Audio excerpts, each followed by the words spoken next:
Libre entretien sur l'été 1988. Épisode 2.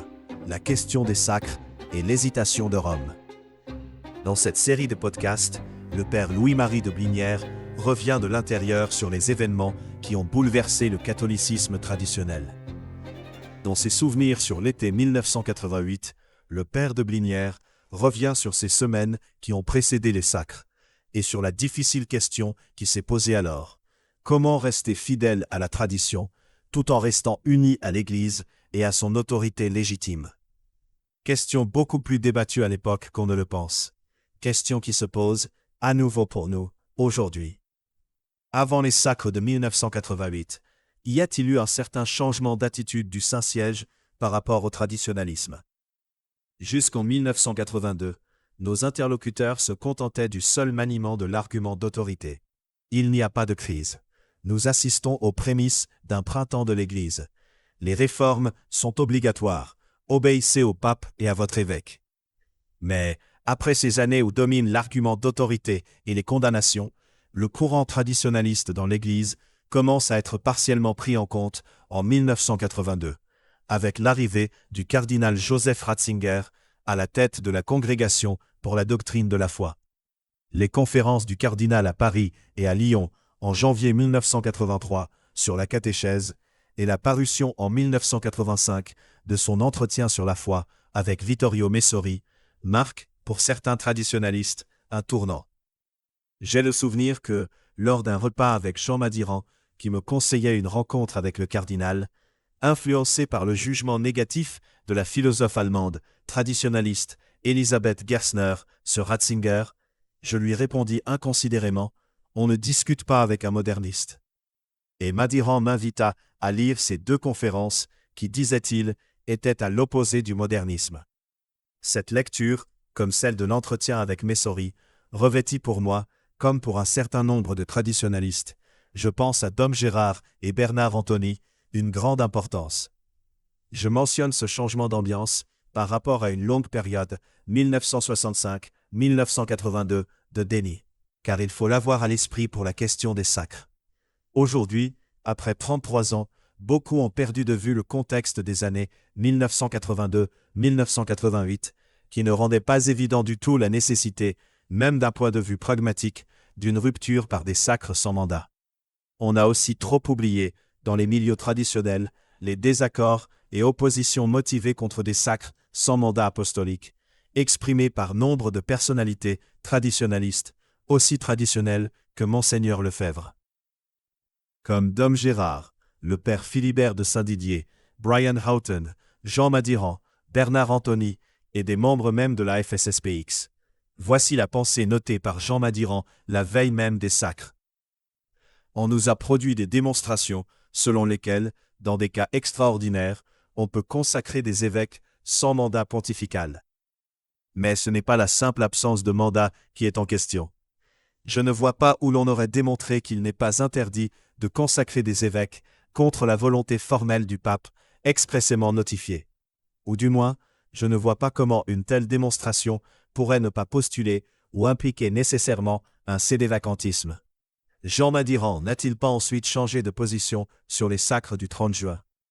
En 2013, l'année même de sa mort, dans un enregistrement qui dure 1 minute pour le film documentaire Monseigneur Lefebvre, un évêque dans la tempête, Jean Madiran a en effet émis un jugement qui semble favorable au sacre. Il m'est difficile de trouver qu'il avait tort. Yves Chiron a donné récemment ce commentaire. On comprend l'argument de Jean Madiran. Il relève davantage de la politique religieuse et de la sociologie ecclésiastique que de la théologie et du droit canon. Mais Jean Madiran, avant ou après ce seul passage retenu dans le film, n'a-t-il pas justement fait des considérations davantage doctrinales qui nuançaient ou précisaient son affirmation? Il m'est difficile de trouver qu'il avait tort. Seul le réalisateur de ce film documentaire peut répondre à la question. Une enquête auprès de personnes qui ont côtoyé Madiran dans les dernières années de sa vie est instructive pour éclairer le propos de Madiran, qui a été extrait d'un contexte plus large. Rémi Fontaine m'écrit le 23 mars 2022. Je partage l'avis d'Yves Chiron. J'avais exprimé une réponse analogue à cette question posée lors de l'un de mes rendez-vous au Forum catholique en 2018. C'est un jugement temporel, prudentiel, a posteriori, qui se prononce sur son efficacité en termes de pesanteur et de rapport de force, mais pas sur le fond surnaturel et doctrinal. Fond sur lequel il se déclarait incompétent pour répondre en tant que laïc durant. Non sans quelques dubias, cf. Quand il y a une éclipse, 1990. Refusant donc pour sa part d'approuver les sacres, mais estimant, notre combat reste le même, plus que jamais pour l'écriture, le catéchisme et la messe. Béatrice Doyer, qui fut très proche de Jean Madiran à la fin de sa vie et organisa ses obsèques, m'écrit le 26 mars 2022. Qu'il s'agisse des événements de 1988, de ses prises de position, de son analyse dans les années qui ont suivi ces événements, Jean a toujours été très clair sur ce sujet des sacres, et pour moi, il n'a jamais changé. Le documentaire reprenait, à mon sens, des phrases sorties de leur contexte. Et Jan Smits, le 28 mars 2022, concernant le film, il a manifesté plusieurs fois devant moi des réserves quant à la présentation faite par la FSSPX de ses propos, comme approuvant a posteriori les sacres, en une sorte de revirement, en faisant comprendre que cette présentation allait au-delà de ce qu'il avait dit. Avant la rupture, il y a eu diverses phases d'échanges et de propositions, et Monseigneur Lefebvre a longuement hésité. Dans sa lettre ouverte aux catholiques perplexes de 1985, il écartait explicitement l'idée de sacres sans mandat pontificaux, qu'il avait cependant commencé à évoquer en 1981. On écrit aussi qu'après moi, mon œuvre disparaîtra, parce qu'il n'y aura pas d'évêque pour me remplacer. Je suis certain du contraire, je n'ai aucune inquiétude. Je peux mourir demain, le bon Dieu a toutes les solutions. Il se trouvera dans le monde, je le sais, suffisamment d'évêques pour ordonner nos séminaristes. Même s'ils se tait aujourd'hui, l'un ou l'autre de ces évêques recevrait du Saint-Esprit le courage de se dresser à son tour.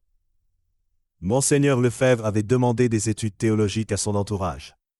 En 1981, l'abbé Philippe Lepivin. En 1983, l'abbé Joseph Bisig. Tous deux concluent que de tels sacres seraient une rupture dans l'apostolicité. Il faut relever que Monseigneur Lefebvre reconnaît clairement, c'est la doctrine de l'Église. Mais selon son biographe, il pense, cette doctrine suppose un pape catholique et que l'on puisse atteindre. L'abbé Bisig m'a confié que lorsqu'il lui eut remis son étude, Monseigneur Lefebvre lui dit « Oui, c'est la doctrine, mais vous oubliez que le pape n'est pas catholique. » À la demande de fidèles inquiets, j'ai moi-même rédigé en juin 1987, dans les dernières semaines de la période où je partageais la thèse du Terre Guérard des Lauriers sur la vacance formelle du Saint-Siège. Une brochure qui montrait que ce type d'épiscopat était impossible au regard de la nature du sacre catholique, qui comporte nécessairement la racine de la juridiction, qu'il était illicite et finalement inopportun parce que dangereux. Lorsque la menace des sacres s'est précisée en février 1988 par un article de Michel Reboul dans Le Figaro, a été rédigé par Hugues Kerali une supplique pour la paix, que je remis le 22 mars en main propre au cardinal Ratzinger. Cette supplique affirmait deux choses. Les sacres annoncés seraient une rupture avec le siège romain. Les catholiques fidèles à la liturgie traditionnelle n'entendaient pas l'abandonner et devaient pouvoir en jouir sans condition ni restriction. Cette supplique recueillit 63 signatures de religieux, prêtres, écrivains et membres de la société civile. Elle contribua à ce que le cardinal m'a fait entendre ultérieurement, à la préparation du motu proprio Ecclesia Dei. La liste des noms des signataires constitue un témoignage intéressant de la variété des personnalités opposées à ces fameux sacres sans mandat et attachées à la richesse de la tradition latine, notamment liturgique. Il faut ici répondre très clairement. Ce qui a guidé les traditionalistes qui ont refusé les sacres sans mandat, ce n'est pas une question de tactique. Si des prêtres ont fait le sacrifice de quitter, sans aucune garantie d'avenir, la FSSPX, ce n'est pas non plus en vertu d'une conception erronée de l'obéissance, ou dans la perspective des avantages pratiques d'une reconnaissance canonique, qui n'était nullement acquise. Ce qui était et qui est en cause, c'est un jugement de fond sur la communion hiérarchique comme élément essentiel de la foi et de la structure de l'Église catholique. Ce jugement est le suivant. Un sacre contre la volonté du pape est un acte intrinsèquement mauvais, parce qu'il porte atteinte à un élément de la foi catholique. La nature même de l'épiscopat catholique comporte l'apostolicité, non pas seulement matérielle, apostolicité qui découle d'un sacre valide même chez les dissidents, mais formelle. Pour être un successeur des apôtres, l'évêque doit être légitimement sacré, au sein de la communion hiérarchique entre tous les évêques catholiques. Et le garant de cette communion, c'est l'évêque de Rome, le successeur de Pierre. De telle sorte que la consécration épiscopale, reçue sans l'institution pontificale, constitue un très grave attentat à l'unité même de l'Église. L'expression est de Pie XII dans l'encyclique Ad Apostolorum Principis du 29 juin 1958. Le motu proprio Ecclesiadei du 2 juillet 1988 parle à propos des sacres du 30 juin d'un acte schismatique, numéro 4. Cela ne signifie pas que tous ceux qui héritent de la dissidence ainsi créée soient schismatiques. Mais l'acte reste ce qu'il est. Pour ne pas alourdir cet entretien, je renvoie aux études déjà mentionnées, qui comportent de très nombreuses citations magistérielles parfaitement explicites. Je me contente de citer 2 théologiens dont l'autorité est reconnue dans les milieux traditionnels. Dom Grea écrit en 1885 « Dépendre de Saint-Pierre, c'est bien tenir de lui l'origine de la mission. Et par la nature même de l'épiscopat qui est cette dépendance, il faut que les évêques soient envoyés et institués par lui et par lui seul. Ce n'est donc point par une disposition arbitraire, mais par la nécessité même de l'ordre divin de l'Église que le seul Saint-Pierre peut faire un évêque, et qu'il n'y a point d'épiscopat légitime ou possible en dehors de cette unique origine. Le pape seul institue les évêques.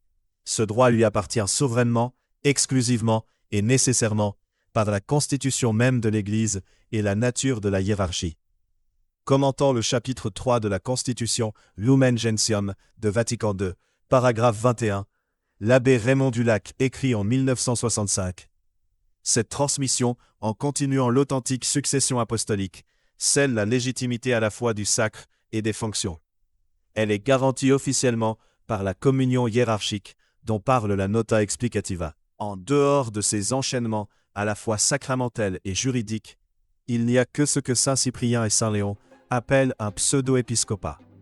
L'adjectif hiérarchique a été ajouté pour satisfaire à l'avis de plusieurs centaines de pères conciliaires qui voulaient que fût clairement exprimé que le sacre d'un évêque, comme tel, et à lui seul, ne suffit pas pour agréger un sujet au corps épiscopal et lui assurer la légitime succession apostolique.